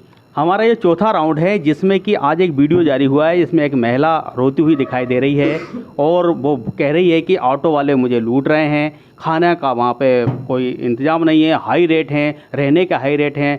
बघेल जी। देखिए सर, इस बात पे अब आप क्या व्यूज़ लेना चाहते हैं मेरे कि लूट रहे हैं, क्योंकि वहाँ प्रशासन भी सख्त है, कुछ समाज सेवी संस्थाएं भी लगी हुई हैं, लेकिन ये भी सच है कि 20 रुपये की पानी की बोतल 40 रुपये में बिक रही है। हाँ, कुछ खाने में अव्यवस्थाएं तो हुई हैं। ऑटो वालों का 100 रुपये का सुनने में आया था हमको कि 100 रुपये ले रहे हैं, तो जहाँ तक लगता है मुझे कि मंदिर तक ले जाने का 100 रुपये चार्ज तो ज़्यादा नहीं है, क्योंकि 100 रुपये, क्योंकि प्रशासन ने जो व्यवस्थाएं करी हैं वो 6-7 किलोमीटर घुमा के मंदिर पे ले जाने की हैं। 100 रुपये ज़्यादा नहीं है। लेकिन अगर कोई माता जी या बहन जी हमारी वहाँ पे रो रही हैं तो बिल्कुल मैं सहमत हूँ कि उनके साथ कुछ न कुछ हुआ होगा, हमें उनकी बिल्कुल ध्यान रखना चाहिए, ये जिम्मेदारी है शहर के नागरिकों की हमारी। नीरज जी, वहाँ पर ये भी शिकायतें मिली हैं कि वहाँ पर शौचालय की पानी की कोई व्यवस्था नहीं, क्या कहना चाहेंगे समाज सेवी के रूप में? नहीं, शौचालय की व्यवस्था तो नगर पालिका अध्यक्ष जी ने भी, जब ये कार्यक्रम हुआ था सभी समाजों के अध्यक्षों को नगर पालिका प्रांगण में बुलाया था, वहाँ पे व्यवस्था सब प्रशासन की तरफ से, मेरा मानना है समाज सेवी के नाते कि व्यवस्थाएं तो वहाँ थी, लेकिन पब्लिक का एक साथ आना, जैसे कि अपन रुद्राक्ष की बात कर रहे हैं कि 11 लाख रुद्राक्ष बंटने वाले हैं, लेकिन वहाँ पे जनता को ये भी नहीं मालूम था कि ये एक ही दिन आके सब लोग जाएंगे। जैसे 16 तारीख से कार्यक्रम था तो यहाँ का जनता का आना मतलब 14 तारीख को आना यहाँ प्रारंभ हो गया था, 14 तारीख से चालू हो गया था। तो अभी ये शुरुआत है, तो शुरुआत में तो अपन देखते हैं किसी भी कार्यक्रम में भीड़ होती है, कहीं ना कहीं जब जो कार्यक्रम थोड़ा और आगे जाएगा तो वो सारी जो अव्यवस्था हो रही है वो दूर होंगी। और जो आपका प्रश्न था अभी कि ऑटो वाले ज़्यादा पैसे ले रहे हैं, तो यहाँ तक याद आया मुझे, कोई ऑटो वाले ज़्यादा पैसे नहीं ले रहे हैं। यहाँ तक कि स्टेशन से 50 रुपये एक सवारी के वो ले रहे हैं, और सारे समाज सेवी हों या जो ऑटो वाले हैं, जो सभी संसाधन जो लगे हुए हैं वो 50 रुपये ही की मेरे पास जो जानकारी है। और जो आप जो कह रहे हैं कि मतलब जो जनता, अभी जो पहला दिन है, अभी शुरुआत है, तो कहीं ना कहीं भी भीड़ छटेगी और ये सफल कार्यक्रम होगा और सीहोर का गौरव इसमें कभी घटेगा नहीं बल्कि बढ़ेगा। और आपके चैनल के माध्यम से मैं कहना चाहता हूँ कि सभी समाज सेवी अपनी ताकत के ऊर्जा के साथ जनता के लिए लगे हुए हैं, और अगर कुछ कमी है तो हम और समाज सेवी के रूप में और रात दिन मेहनत करके इस कार्यक्रम को सफल बनाएंगे, क्योंकि ये कार्यक्रम किसी पंडित मिश्रा जी का ही नहीं है, ये पूरे सीहोर का कार्यक्रम है और हम सबकी जिम्मेदारी होना चाहिए। हम किसी एक व्यक्ति के ऊपर इस चीज़ को ना डालें कि उसकी कमी है या इसकी कमी है, ये पूरे सीहोर का कार्यक्रम है। हमको सब समाजों को, सब पार्टियों को मिलकर इसको करना होगा, जब भी कहीं सीहोर में, देश में या विदेश में अपने सीहोर का नाम रोशन होगा। तो मैं सभी नेताओं से, जो आम आदमी पार्टी से हैं, बीजेपी से, कांग्रेस से, इसमें कोई राजनीति ना की जाए, बल्कि जैसे कि सब अपने अपने नेताओं का जैसे स्वागत करते हैं, जैसे कमलनाथ जी आते हैं तो वो व्यवस्था करते हैं, या मुख्यमंत्री जी आते हैं तो वो व्यवस्था करते हैं, कांग्रेस, आम आदमी पार्टी आदि व्यवस्था करती। अगर ये ईमानदारी जिनके नेताओं के लिए व्यवस्था कर सकते हैं तो क्या ये सीहोर के कार्यक्रम के लिए व्यवस्था नहीं कर सकते? तो मेरा आप सभी नेताओं से निवेदन ये है कि आप जो अपने नेताओं के लिए ताकत लगाते हैं उससे ज़्यादा ऊर्जा के साथ सीहोर के विकास के लिए, और जनता जो बाहर से आई है उनकी आप व्यवस्था नहीं हो, उसके लिए सभी पार्टियों को एक साथ आना चाहिए और सभी सामाजिक संगठनों को लगे हुए हैं। लेकिन अगर कोई कमी है तो हम उसको और दूर करेंगे, ये सभी अपना कर ही रहे हैं और आगे भी करते रहेंगे। पंकज जी, ऐसी शिकायतें मिल रही हैं कि बहुत ज़बरदस्त रेट 5-5 हज़ार रुपये कमरों के लिए जा रहे हैं, इस पर कोई रोक टोक नहीं है, क्या कहना चाहेंगे इस पर? देखिए, गोस्वामी तुलसीदास जी कहते हैं, समर्थ को नहीं दोष गोसाई। आज एक ऑटो वाला, हालांकि वो 40 रुपये ले रहा है, 50 भी आपने बताए, 40 रुपये ले रहा है, कुछ हमारे मिलने वाले आए थे, गए वहाँ, ठीक है, परंतु एक ऑटो वाला आज जो सक्षम नहीं है ज़्यादा, या कोई एक होटल वाला या कोई व्यक्ति पैसे ले रहा, तो आप बोला लूट रहा है। तो क्या लूटने का केवल पंडित जी को ही है बस ओनली? क्या लूटने का केवल पंडित जी को दे दिया है आपने? वो ले रहे हैं तो लूट ले रहे हैं, पंडित जी लूट रहे हैं, वो क्या है? देखिए, मैं आपको बोलना चाहता हूँ, सबसे बड़ा कहा गया है, सबसे बड़ा नशा धर्म का होता है, सबसे बड़ा नशा धर्म का होता है। धर्म एक मात्रा तक रहे, धर्म तो धर्म रहता है, अगर धर्मांधता बन जाती है तो बहुत घातक होता है। आज सन्नी सर हमारे यहाँ हमारे बीच बैठे हैं, उमेश भाई हमारे आम आदमी पार्टी के सब पढ़े लिखे लोग हैं हम लोग, आज दुनिया के बच्चे और दुनिया चांद पे आने की बात करती है, वैज्ञानिक बातें करती हैं, विज्ञान के आधार पर पढ़ाई होती है अमेरिका में, और हम केवल धर्म का वो देते हैं। भाई ये पंडित जी कुछ नहीं है, केवल धर्म के नाम पे अपनी रोटियां सेकते हैं पंडित जी, अंधविश्वास और पाखंड फैलाते हैं। पंडित जी नहीं, ढोंगी हैं ये अंधविश्वास और पाखंड फैला रहे हैं। और इन्होंने क्या कहा, भाई ये बड़े से बड़ी बीमारियों का इलाज कर देते हैं। बाबा रामदेव ने भी कहा था कि बड़ी से बड़ी बीमारी को हम इलाज कर देते हैं। और बाबा रामदेव के आचार्य बालकृष्णन जी को जब हार्ट में कुछ प्रॉब्लम आई थी तो एम्स भर्ती हुए थे, वो कांग्रेस के बनाए एम्स भर्ती हुए थे आप हैं? बाबा कहते हैं कैंसर का, पथरी का एक लोटा जल पी, मैं मान रहा हूँ भाई भगवान शिव को मानिए आप, श्रद्धा रखिए, एक लोटा जल पी लीजिए, आप चढ़ा दीजिए, थोड़ा सा रुद्राक्ष पानी पी लीजिए, आपकी बीमारी सही हो जाएगी। आप गारंटी में लिख के दे दीजिए, अगर साथ में एलोपैथिक उपचार नहीं चलेगा तो बिल्कुल ठीक नहीं हो सकती है, मैं बोल रहा हूँ आपसे। दूसरी चीज़, बाबा कहते हैं कि कोई बच्चा शहद पर बेलपत्री पर शहद चिपका कर शिवलिंग पर चढ़ा दे जाके परीक्षा से पहले, तो भले वो पूरे साल ना पढ़ा वो पास हो जाएगा। मैं आपको बोल रहा हूँ बाबा के यहाँ पूरे में जाके फ्री में सेवा दूंगा जीवन भर। एक बच्चा लाइए बोर्ड परीक्षा का जो कि पूरे साल नहीं पढ़ेगा, बेलपत्री पर शहद लगा के वो चिपका के और वो जो पूजन जो करेगा, अगर वो पास हो गया, एक सब्जेक्ट में ही पास हो गया, वो कठिन सब्जेक्ट में पास हो गया, तो मैं बाबा के यहाँ पूरे समय सेवा देने के तैयार हूँ फ्री में। तो केवल धर्म के नाम पर ये ढोंग पाखंड फैला रहे हैं, पाखंडी हैं। और दूसरी बात, एक मुख्यमंत्री जी की बात आई थी तो मैं अपने शब्द बदलता हूँ। मुख्यमंत्री जी हमारे बहुत बहादुर मुख्यमंत्री हैं, डरपोक मुख्यमंत्री नहीं है वो इतने बहादुर हैं कि उन्हें अपने ही एक पूर्व जनसंघी स्वतंत्रता संग्राम सेनानी के यहाँ आने में 4 बार प्रोग्राम बदलना पड़ा था, तो उनकी बहादुरी के क्या कहने हैं। ओके। पंडित जी पर, पंडित प्रदीप जी मिश्रा पर अनेक प्रकार के आरोप पंकज जी शर्मा ने लगाए हैं, और उन्हीं आरोपों को लेकर मैं श्रीमद् भागवत कथावाचक राजेश जी शर्मा के पास पहुंच रहा हूं, और ये हमारा अंतिम राउंड चल रहा है। देखिए, पंकज जी ने जो आरोप लगाए हैं उनके व्यक्तिगत निर्णय हैं, और उस पर मैं किसी भी प्रकार से आक्षेप या अपना तरफ से बंदिश नहीं लगा सकता। हर व्यक्ति का अपना विचार है, और धर्म के प्रति समर्पित होना यह हमारा अपना विचार है। इसके लिए भी किसी को बांध के नहीं लाया जा सकता, ना किसी को उत्साहित किया जा सकता, परंतु अपने धर्म की रक्षा हमें स्वयं करना है। और मैं यहाँ पर राजनीतिक रूप में जो महाराज आ रहे हैं हमारे पंकज जी, ये शायद जिस भी पार्टी से संबंध रखते हो, मैं तो राजनीति करता नहीं हूँ क्योंकि धार्मिक प्रवृत्ति का व्यक्ति हूँ, राजनीति से मैं सर्वदा दूर रहता हूँ। पर पंडित जी उन्होंने कहा है कि पंडित प्रदीप जी मिश्रा लूट रहे हैं। उसी पे मैं आ रहा हूँ कि मैंने आपसे कह रहा हूँ कि भाई पंडित प्रदीप जी मिश्रा ने आपकी जेब में हाथ डाल के पैसा नहीं निकाला। यहाँ आप स्वयं आए हैं, आप टाकीज में जाते हैं या आप वाइन शॉप पे जाते हैं, वो बोलता 100 रुपये दो, आप 10 रुपये की बोतल को 1000 रुपये में भी खरीदते हैं शादी विवाह में। आज आपके पंडित को इतना कमज़ोर समझ रहे हैं? आज एक ढोल बजाने वाले को, आज एक घोड़ी वाले पे, या आप एक नाचनिया पे ऊपर लाखों रुपए उड़ा देते हैं, और वही पंडित जो आपको धार्मिक बंधन में बांध रहा है, आपकी संस्कृति को संभाल के रख रहा है, उस पंडित को 11 रुपये में अपना रहा है, रात भर आपके बैठ के ठूट पे बैठ के उल्लू की तरफ जाग रहा है, आपके परिवार को धार्मिक चीज़ें बता रहा है, संस्कार सिखा रहा है, उस चीज़ के लिए आप उसको 11 रुपये में तोलते हैं। तो यहाँ लूट किस बात की?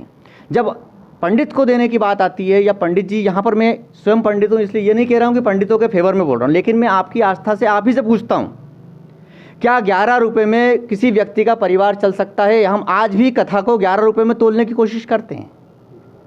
यहाँ पर ये भाई साहब को कहना था कि पंडित जी लूट रहे हैं। पंडित जी ने किसी विशेष व्यक्ति से नहीं कहा कि आप आके मुझे दक्षिणा दो, या पंडित जी ने किसी व्यक्ति को ये नहीं कहा कि आप 5000 रुपये का रूम लो। आप अपनी मर्जी से पधारे हैं, भक्त हैं, आपके हृदय में प्रेम है, और ये शिवोर भूमि की धरा की ये तो बहुत अच्छी बात है। सिद्धपुर भूमि में आप पधारे हैं, और किसी को ही सिद्धपुर भूमि में आने का संकल्प या सौभाग्य प्राप्त होता है। भगवान श्री गणेश की भूमि है, यहाँ पर आने से पहले व्यक्ति को परमिशन लेना पड़ती है ऊपर वाले से। हर कोई उठा के इच्छा से नहीं आ सकता, जिसको बुलाते हैं ठाकुर वही आता है। यहाँ पर जो भी व्यक्ति दे रहा है वो अपनी श्रद्धा से दे रहा है। पंडित जी किसी विशेष व्यक्ति से ये नहीं कह रहे हैं कि आप मुझे 50 रुपये चढ़ाओ या 5000 रुपये चढ़ाओ, या आज उनकी संपत्ति जो जैसा कि कहा जा रहा है कि करोड़ों रुपए हो गई है, जितने हो गई है, तो ये संपत्ति उन्होंने किसी से छीन के नहीं ली है, प्रत्यक्ष रूप से आपने करा है। और क्यों सिर्फ हिंदू धर्म के अंदर ही या पंडितों के कमाई के ऊपर ही सब संगठनों की या सभी राजनीतिक दलों की निगाह क्यों है? अन्य जगह पर भी डोनेशन आता है, अन्य जगह पर भी करोड़ों रुपए मिलते हैं, उनसे मांगने की हिम्मत तो किसी की नहीं होती। सिर्फ मंदिरों पे ही ये आरोप क्यों है? सिर्फ मंदिरों पे क्यों? क्योंकि हम सद्भावना लेके बैठे हैं, सबको प्रेम के साथ लेके जाए। सिर्फ एक ब्राह्मण है जो 1 रुपये में विश्व के कल्याण की बात करता है। कौन करता है 1 रुपये में विश्व के कल्याण की बात? आप पेट्रोल पंप पे जाइए, पेट्रोल कहाँ से कहाँ पहुँचा देते हो। मारता भी है, तोल में भी मारता है, मोल में भी मारता है, और वहाँ पे आप जी हजूरी करके आते हैं, या वाइन शॉप पे जाते हैं, जी हजूरी करके वहाँ पे पैसा भी देते हैं और गाली भी सुन के आते हैं। परंतु एक ब्राह्मण ऐसा जो रात रात भर आपके लिए बैठा हुआ है, आपके संस्कारों को जागृत करके रख रहा है, और उसके पश्चात कहने में क्या मिलता है कि पंडित जी आपने 2100 रुपये ले लिया, 1100 रुपये ले लिए। बच्चे की फीस क्या उसकी नहीं लगती? क्या उसके यहाँ बच्चे नहीं हैं, या उसका परिवार नहीं है जिसको वो भरण पोषण नहीं कर सकता? ओके, पंडित जी ने बहुत सही सही बातें कही हैं। और मैं अब जा रहा हूँ भाजपा के जिला महामंत्री जी के पास। सरकार आपकी, प्रशासन आपका, सब कुछ आपका, कानून भी आपका ही अभी फ़िलहाल, तो यहाँ पर इतनी खतरनाक लूट खसोट क्यों? देखिए, कांग्रेस के जो मेरे मित्र हैं जो बता रहे हैं, कि हिंदू धर्म के ऊपर इनके कांग्रेस की शुरू से ही, जब से देश आज़ाद हुआ, हिंदू धर्म पे, सनातन धर्म पे ये उंगली उठाते हुए आएंगे। और इन्हें तो राम सेतु के ऊपर भी इनने बताया था कि ये वो नहीं है सेतु, तो इनकी आदत है। बाद में इनके पार्टी के लोग कह देंगे ये तो इनके व्यक्तिगत के बयान थे, चुनाव आएंगे तो आ जाएंगे, ये जनेऊ डाल लेंगे, त्रिकुंड लगा लेंगे। तो इनकी आदत है कि इन पे इतना सीरियस इनको लेना भी नहीं चाहिए। जनता सब जानती हैगी कि ये क्या थे और अब क्या हैं। इस बात को लेके तो मुझे पंकज जी के पास वापस जाना पड़ेगा। देखिए, राम सेतु की बात बताऊं मैं आपको, अभी कुछ दिन पहले ही मैं आपको उपलब्ध कराऊंगा। भारतीय जनता पार्टी की केंद्र सरकार ने ये कहा है कि वहाँ पे कुछ पत्थर मिले हैं, पर राम सेतु है या नहीं हम नहीं कह सकते। ये केंद्र सरकार ने शुरू से राम को मानते नहीं, तो आप तो मानते थे ना, फिर आपने क्यों बोला है ऐसा? तो मानते हैं ना। आज दूसरी भी चीज- मानते हैं, आज भी मानते हैं राम को। दूसरी चीज देखिए, भव्य मंदिर बना रहेंगे, आज भी राम को मानते हैं। आप तो भव्य मंदिर बना रहेंगे, आपने शुरू से राम को माना ही नहीं है। पूछना चाहता हूँ कि अभी पंडित जी ने कहा है कि वो किसी से मांगते नहीं है, जनता खुद ही देती है। और अभी आपने दूसरी बात भी सुनी है भाजपा और कांग्रेस की। जैसा कि पंडित जी ने बहुत अच्छा बोला है कि ये कोई किसी से मांगता नहीं है, जो श्रद्धा है उसकी उससे चढ़ाता है, तो उसके पैसे का हिसाब लेने का राइट्स किसी को भी नहीं है। तो इस पे पैसे वाले विषय पे तो कोई चर्चा करे नहीं तो अच्छा है। वो जनता का पैसा, जनता का दान है, गुप्त दान है, जो दे दिया वो दे दिया, और जिसको मिल गया वो पा लिया। तो इसमें विषय पे तो कोई टिप्पणी नहीं करना चाहूँगा, ये श्रद्धा का विषय है और धार्मिक भावनाओं से कोई ठेस ना पहुँचे। इसलिए इस मुद्दे पर मैं सभी से भी बोलना चाहूँगा कि इस तरह का कोई भी बयान ना दें। Okay okay okay, Sunny sir. जी, पूरा सीहोर गवाह है। लॉकडाउन के टाइम हम जानते हैं सीहोर कितना सेकुलर है और क्या परिस्थिति थी। समाज सेवियों ने और यहाँ की जनता ने किस तरह से बीमार, पीड़ित और दुखी लोगों की सेवा की, हाथ से रोटी बनाकर टिफिन में पैक करके गरीब घरों तक पहुँचाई है। तो हम जनता को तो दोष बिल्कुल नहीं दे सकते, स्वाभाविक बात है ये, ठीक है। दूसरी चीज़, आप सीहोर में एक भी सांप्रदायिक दंगे वगैरह के बारे में बता दीजिए। हिंदू, मुस्लिम, सिख, ईसाई सभी लोग मिलके काम करते हैं और हम लोग हमारे स्तर से अभी भी अपना सर्वोच्च दे रहे हैं श्री प्रदीप मिश्रा जी के लिए। और प्रदीप मिश्रा जी जो हैं वो कहते हैं कि सीहोर उनका है। भैया, सीहोर गणेश जी का है, शुरू से ही गणेश जी का कहलाया। और आप क्या शक्ति देखना चाहते हैं गणेश जी की? इतिहास गवाह है, जो भी वहाँ पर उल्टा स्वास्तिक बना के आया है और निसंतान एक डॉक्टर दंपति है जिनको मैं जानता हूँ, जिन्होंने बनाया वहाँ पे, और दूसरे वर्ष वहाँ गए तो 2 पुत्रों को जुड़वा को लेके गए साहब, ठीक है। तो आप किसका कह रहे हैं? गणेश जी का है सीहोर साहब। प्रदीप मिश्रा जी सीहोर वाले कहलाते हैं, ठीक है, सीहोर उनका नहीं कहलाता है। बहुत शानदार, बहुत शानदार, बहुत शानदार। लूट लूट जैसा कि प्रशासन ने एक नियम ऑटो वालों के लिए भी एक नियमित और एक नियत मात्रा रख दी है पैसों की कि आप इतना चार्जेस वहाँ से लेंगे, इससे ज़्यादा अगर आपने लिया तो आपके ऊपर कार्रवाई हुई। कुछ लोगों को चिन्हित कर दिया गया है। प्रशासन, पुलिस बल भी अपनी इसमें लगी है। अगर किसी हेल्पलाइन नंबर भी जारी है इसके ऊपर, मैं आपको बता दूं, लोगों को मालूम नहीं है, तो हेल्पलाइन नंबर भी जारी है। जहाँ आपसे लूट हो रही है या आपसे ज़्यादा पैसा ले, आप बिल्कुल निःशुल्क नंबर पर कॉल करिए, आप शिकायत करिए, आप उसके ऊपर तुरंत कार्रवाई होगी। लेकिन प्रशासन अभी व्यवस्था में लगा है, किसी से हो चुकी है, किसी ने किया है, उसको चिन्हित कर लिया जाएगा। तुरंत रिएक्शन अभी नहीं हो सकती क्योंकि पुलिस पूरा बल वहाँ व्यवस्था में लगा हुआ है। इसका हमें खेद है कि हमारे यहाँ भी कुछ लोग ऐसे हैं जो इस पावन धरा पर ऐसे कुकर्म कर रहे हैं, तो उनको निश्चित इसकी सजा प्रशासन भी देगा, ईश्वर भी देगा और जनता खुद देख ही रही है। और रही बात ऐसी कि अब मिश्रा जी के ऊपर ये बात आ रही है कि पंडित जी ऐसा कर रहे हैं, तो बात यह है, मैं एक लाइन कहना चाहूँगा कि जिसकी रही भावना जैसी ब्रह्म मुहूर्त देखी तन देसी, जिसकी जैसी भावना है वो वैसे वैसे मिश्रा जी को आकलन कर लेगा, या प्रशासन को आकलन कर लेंगे, शासन को आकलन कर लेगा, इस व्यवस्था को आकलन कर लेगा। हम तो एक नज़रिए से देखते हैं, जैसा हम लोग हमारे घर में और हमें संगठन में सिखाया गया है कि जिस क्षेत्र में आप जन्मे हैं, जिस क्षेत्र के आप रहवासी, उस क्षेत्र के ऊपर कोई कलंक ना आने दे। इसके लिए आपको प्राण भी त्यागने पड़े तो आप निसंकोच प्राण त्याग किए। तो हमें तो प्राण त्यागने की कोई बात ही नहीं है। हम तो जो व्यवस्था नहीं है, जो व्यवस्था कह रहे हैं लोग कि व्यवस्था नहीं है, उस व्यवस्था को सुव्यवस्थित करने के लिए कल भी लगे, आज भी लगे हैं, कल भी लगेंगे, और आगे भी अगर इस तरह की कोई व्यवस्था हमें सुनाई देगी तो हम उसकी सुव्यवस्थित करने के लिए हमारे कार्यकर्ताओं के साथ, हमारे पदाधिकारियों के साथ निश्चित ही हमारा संगठन कुछ न कुछ इसका कदम उठाएगा। और माननीय विधायक जी तो अभी भी वहीं हैं, मैंने अभी सर को दिखाया फोटो, सुबह 9:30 बजे भी लगभग वो वहीं थे। अभी विकास यात्रा से आए, तुरंत वहीं पहुँचे हैं। क्या व्यवस्था हुई है, अभी SDM महोदय के साथ में वहाँ है, पूरी घटना का आकलन किया है उन्होंने पूरा कि क्या चीज़ हुई है। उसके लिए वो शासन को भी निर्देश दे रहे हैं, खुद भी हम अपने संगठन में भी बैठकें करके अपने कार्यकर्ताओं को निर्देश देंगे। जो व्यवस्था होगी उसके लिए हम सब सहयोग प्रदान करने के लिए तत्पर हैं। ओके, पंकज जी का इशारा आ रहा था, मैं उनके पास जा रहा हूं और ये हमारा समापन राउंड है। बस पंकज जी, मेरी बात अधूरी रह गई थी बीच में, उसमें मुझे एक पॉइंट और मिला। जैसे सन्नी सर ने कहा कि पंडित जी सीहोर से हैं, सीहोर पंडित जी से नहीं है। ऐसे ही ब्राह्मण समाज के एक व्यक्ति हैं, वो पूरा ब्राह्मण समाज नहीं है वो। जैसा कि हमारे कथावाचक जी आरोप लगा रहे हैं कि ब्राह्मणों पे पंडित जी पे आरोप लगते हैं, वो प्रदीप मिश्रा पे आरोप लग रहे हैं, वो भी उनके कर्मों की वजह से। जैसे कि वो कहते हैं कि मोदी है तो हिंदू है, संविधान बदल देंगे। आप बताइए मुझे, आज कुछ हमारे दलित भाई बैठे हैं, अगर आज संविधान बाबा साहब का नहीं होता तो क्या इनको ये अधिकार हक मिल पाता क्या? तो भाई हमारा विरोध केवल ये है कि आप व्यास गादी पर बैठकर केवल राजनीति की बात मत करिए। मेरा केवल उनसे कोई विरोध नहीं है, आप धर्म की बात करिए, धर्म की ध्वजा लहराइए। आप अंधविश्वास, पाखंड और संविधान बदलने की बातें, ऐसी बातें मत कीजिए, क्योंकि आप धर्म से हैं, धर्म आपसे नहीं है। और मैं फिर ये कहना चाहूँगा कि इनको सज़ा स्वयं शंकर भगवान दे रहे हैं, क्योंकि ये व्यास गादी से बैठ के राजनीति करते हैं। और मैं इनका विरोध करता था, करता हूँ, करता रहूँगा इनकी गलत बातों का। अगर ये आगे से बोलते हैं सार्वजनिक रूप से कि मैं केवल कथा कहूँगा, जो शिव महापुराण में कहा गया वो कहूँगा, आप मुझे चलिए बताइए इनके उसमें शिव महापुराण होता कहाँ है?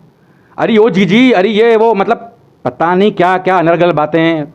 ये शिव महापुराण है क्या? मैंने कई और कथावाचक देखे हैं, महेश गुरु जी देखे हैं मैं सुनता हूँ उनकी, आप उनकी सुनिए।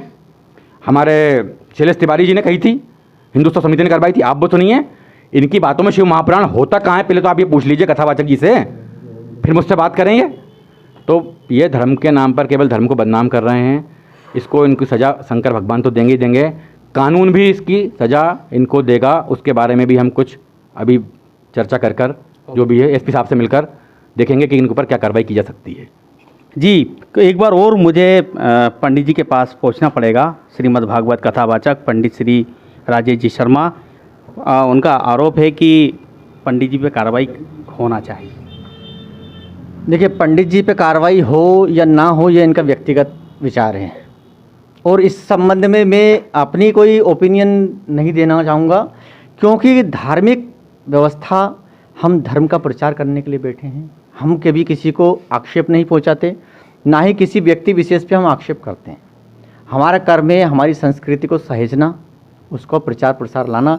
जो भूल गई है संस्कृति, जो पाश्चात्य की तरफ भाग रही है और पाश्चात्य वाले हमारी संस्कृति में आ रहे हैं, हम सिर्फ उस संस्कृति को वापस से जागृत करने की कोशिश कर रहे हैं। जो युवा सो गए हैं, जिनके परिवारों में कभी किसी प्रकार से साथ में बैठ के भोजन तक नहीं किया जाता था, आज ये व्यवस्था है कि सुबह उठ के मंदिर में दर्शन के लिए जाते हैं। बच्चे कृष्ण का नाम ले रहे हैं, राम जी का नाम ले रहे हैं, भगवान की पूजन अर्चन कर रहे हैं, शिव जी की पूजन अर्चन कर रहे हैं। तो ये हमने धर्म को जागृत करा है। अगर यदि हम इसको किसी राजनीतिक रूप से जोड़ कर देख रहे हैं तो भाई हमारा कर्म हम कर रहे हैं। आगे क्या व्यवस्था देखनी है, प्रशासन देख रहा है, कानूनी व्यवस्था कानून समझेगा, जो दूसरी व्यवस्थाएं हैं वो अन्य जो संगठन है वो समझ रहे हैं। हम अपना सिर्फ धार्मिक कार्य कर रहे हैं, धर्म का प्रचार प्रसार कर रहे हैं, और धर्म का प्रचार प्रसार करना हमारा मौलिक अधिकार भी है, क्योंकि हम स्वयं हिंदू हैं, और हिंदुओं को संगठित करना और हिंदुओं को जागृत करना हमारा व्यक्तिगत निर्णय भी है, व्यक्तिगत अधिकार भी है। और हम अपनी व्यक्तिगत अधिकार को किसी राजनीतिक संगठन से जोड़ के ना प्रस्तुत करें, यही मैं सबसे निवेदन करता हूं। क्योंकि यदि हम राजनीतिक रूप से देखेंगे तो राजनीति बहुत अच्छी चीज़ है, सभी लोग जानते हैं राजनीति क्या है, और राजनीति से अगर हम दृष्टिकोण से देखेंगे तो हमें हर चीज़ में त्रुटि ही दिखाई देगी। बुरा जो देखन में चला बुरा ना मिलिया कोई। आगे का आप सब लोग समझदार हैं, पहले स्वयं को देखें, स्वयं को टटोलें, उसके पश्चात, क्योंकि आदरणीय स्वयं एक ब्राह्मण है, स्वयं एक ब्राह्मण है और है ना। लेकिन ज्ञान, जैसे आदरणीय कह रहे हैं कि ज्ञानी है, परंतु ज्ञान अधगल जो गगरी होती है अधजल, वो कभी कभी छलक जाती है। तो गरिमा का विशेष ध्यान रखें, धर्म के प्रति आक्षेप ना करें। धर्म के प्रति आक्षेप किसी भी राजनीतिक पार्टी से हो या किसी भी नेता से हो या कोई भी व्यक्ति हो, धर्म के प्रति आक्षेप किसी भी रूप में बर्दाश्त नहीं किया जाएगा। ना ही इसके लिए हम कोई प्रेशर नहीं दे रहे हैं, ना ही प्रेशर देंगे। हम अपना कर्म सतत रूप से कर रहे हैं। धर्म का प्रचार प्रसार करने के लिए ही ब्राह्मण का जन्म हुआ है। शिक्षा का प्रचार प्रसार हम करते हैं और यह इतिहास गवाह है कि ब्राह्मणों ने कभी राजनीति नहीं करी है, ना राज करा है, ब्राह्मणों ने राज करवाया है। आज पुराना इतिहास उठा के देखो, ब्राह्मण कभी स्वयं राजा नहीं बना, उसने लोगों को राजा बनाया है। और ब्राह्मण स्वयं हाथ में कटोरा लेके जनता के लिए भीख मांगता है। एक मिनट पे समाज सेवी के पास जाना है, क्योंकि संविधान की बात आ गई थी। संविधान की आई थी क्या? जी, संविधान बदलने की बात करते हैं आदरणीय पंडित जी। मैं संविधान बदल दूंगा, हिंदू राष्ट्र बना दूंगा। नहीं, ये भारत देश है, ये सभी का देश है। सभी जाति धर्म के लोग यहाँ समानता के साथ रहते हैं। आप उनसे सहमत है पंडित जी की संविधान बदलने से? नहीं, संविधान तो इस देश में, ये देश जो चल रहा है वो संविधान से चल रहा है। अगर कोई मिश्रा जी से कोई किसी कारणवश उनने कोई चौपाई दी थी, उसमें उनके वक्तव्य निकले थे तो वो ठीक नहीं थे। लेकिन ये देश संविधान से आज चल रहा है और आगे भी चलेगा। और सारी समाजें, पूरा भारत देश विभिन्न जाति, विभिन्न धर्म, विभिन्न भाषाओं के साथ चलता आया है और आगे भी चलेगा। कुछ राजनीतिक दल इसमें राजनीति जरूर करते हैं, वो भी अपने एक फ़ायदे के लिए, जिससे राजनीतिक दल को तो फ़ायदा हो सकता है, लेकिन कहीं ना कहीं ये देश कमज़ोर होता है। तो मेरा तो सभी राजनीतिक दलों से यही कहना है कि राजनीति से उठ के सबसे पहले होता है देश। देश से बड़ा कुछ नहीं होता। राजनीतिक दल एक छोटे छोटे अपने मुद्दे के लिए इसको हवा देते हैं।